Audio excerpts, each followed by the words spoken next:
The Extension Master of Food Volunteer Program was started to help agents with food programming in their counties. Well, I really love being a Master Food Volunteer because there's so many things you can learn. I really want to help the community. I want to be out there and I want to give back to society.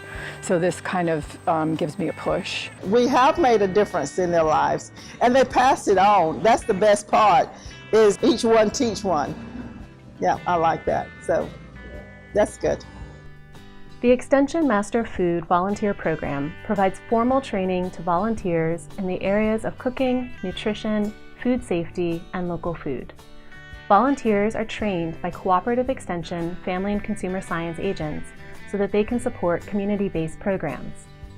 Examples of Cooperative Extension programs include nutrition education classes for youth, adults, and seniors, cooking demonstrations at farmers markets, food pantries, schools, childcare centers, and other community sites, educational booths at health fairs, food preservation classes, and more.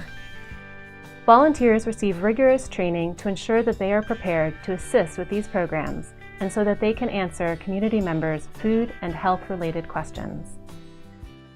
One of the programs I really love is the kids program that we do, Color Me Healthy. I really love that one, and to see the kids trying new foods. And sometimes they go through it and they will eat the whole thing and find out, oh, I like that. I said, good, good. You're looking at different products, you're looking at, farm to table, you're looking at things that are locally grown, and it makes you more aware of what's available. And then that information you impart to other people and hopefully get them to make better choices with their foods.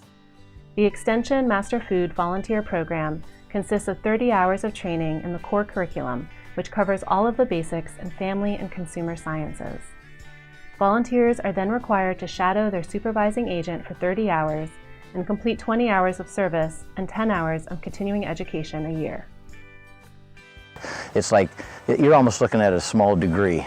I felt that the NC Extension group did a really good job of communicating the information, helping us to understand what the goals are. It's not just that, they're there to volunteer and to give back to the community, but it's also that they're learning something new. So the other community members, they're like, well, I want to learn more. I think that being out there in the community, it makes a difference one person at a time, and you may not reach every person, but if you reach one or two people, you're making a difference in their lives. Now I can do more. Before it was just me, and now because I can reach more people through them, and also I can get more participants to my programs because they are always talking about what we do and what kind of programs we offer. I enjoy it. I really do.